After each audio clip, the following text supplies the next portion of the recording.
حضرت ابو ہریرہ کا یہ خاص امتیاز ہے کہ اللہ نے آپ کو جس فیاضی سے علم کی دولت عطا کی، اسی فیاضی سے آپ نے اس کو مسلمانوں کے لیے وقف عام کیا۔ چلتے پھرتے، اٹھتے بیٹھتے، جہاں بھی کچھ مسلمان مل جاتے، ان کے کانوں تک اقوال نبوی صلی اللہ علیہ وآلہ وسلم پہنچا دیتے۔ جمعے کے دن نماز کے قبل کا وقت حدیث کے لیے مخصوص تھا، چنانچہ ہر جمعہ کو نماز سے پہلے لوگوں کے سامنے حدیثیں بیان کرتے اور یہ سلسلہ اس وقت تک قائم رہتا جب تک مقصورہ کا دروازہ نہ کھلتا اور امام برآمد نہ ہوتا۔ حضرت ابو ہریرہ کے علم و عرفان کی بارش سے عورتیں بھی سیراب ہوتی تھیں۔ وہ اس طبقے کو وہ باقاعدہ تعلیم نہیں دیتے تھے، لیکن اگر کسی عورت سے کوئی فعل خلاف احکام نبوی صلی اللہ علیہ وآلہ وسلم سرزد ہو جاتا تو فوراً ٹوک دیتے اور اس بارے میں رسول اللہ صلی اللہ علیہ وآلہ وسلم کا حکم اس کو بتا دیتے۔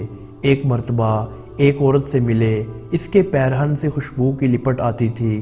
پوچھا تم مسجد سے آتی ہے؟ اس نے کہا ہاں۔ پھر پوچھا مخصوص مسجد جانے کے لیے خوشبو لگائی تھی؟ اس نے کہا ہاں۔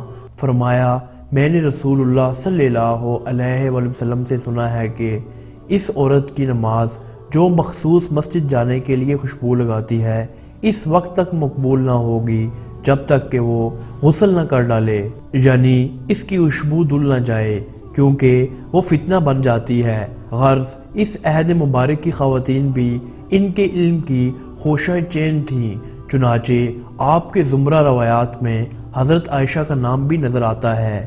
آپ کے دامن کمال میں جس قدر علمی جوہر تھے سب عام مسلمانوں میں تقسیم کر دیے، لیکن وہ احادیث جو فتنہ سے متعلق تھیں اور جن کو حضرت صلی اللہ علیہ وآلہ وسلم نے پیشن گوئی کے طور پر فرمایا تھا، زبان سے نہ نکالیں کہ یہ خود فتنہ کی بنیاد بن جاتی۔ فرماتے تھے کہ میں نے احادیث نبوی صلی اللہ علیہ وآلہ وسلم دو ظرف میں محفوظ کی ہیں، ایک ظرف کو پھیلایا ہوں، اگر دوسرے کو پھیلا دوں تو سر کاٹ ڈالا جائے۔ یہ اسرار توحید کی امانت تھی۔ متکلمین کہتے ہیں کہ وہ اسرار دین تھے، لیکن محدثین کا فتویٰ یہی ہے کہ وہ فتنہ کی حدیثیں تھیں۔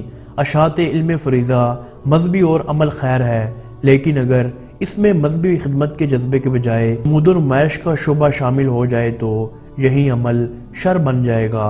ابو ہریرہ جذبہ کے تحت اس فرض کو انجام دیتے تھے۔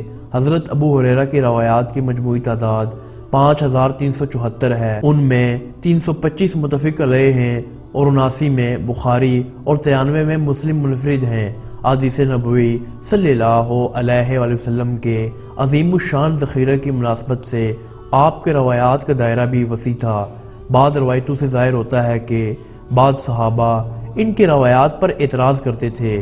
اس کا سبب یہ نہیں تھا کہ وہ ان کی روایتوں پر شک کرتے تھے، بلکہ ان کے تفقہ پر انہیں اعتراض تھا۔ ان کا کہنا یہ تھا کہ حضرت صلی اللہ علیہ وآلہ وسلم نے مختلف حالات و واقعات کے لحاظ سے بعض حدیثیں ارشاد فرمائی ہیں، اور حضرت ابو ہریرہ موقع و محل کا لحاظ کیے بغیر ان حدیثوں کو بیان کر دیتے ہیں، جن سے ان احادیث کا اصل منشا فوت ہو جاتا ہے، اور اس حیثیت سے ان کا اعتراض صحیح تھا کہ حضرت ابو ہریرہ فقہ الحدیث کا لحاظ نہیں کرتے تھے، فقہ میں ان کا کوئی امتیازی درجہ نہیں تھا۔ تاہم حضرت صلی اللہ علیہ وآلہ وسلم کے بعد مدینہ میں جو جماعت منصب افتاء پر فائز تھی، اس میں ایک ابو ہریرہ بھی تھے۔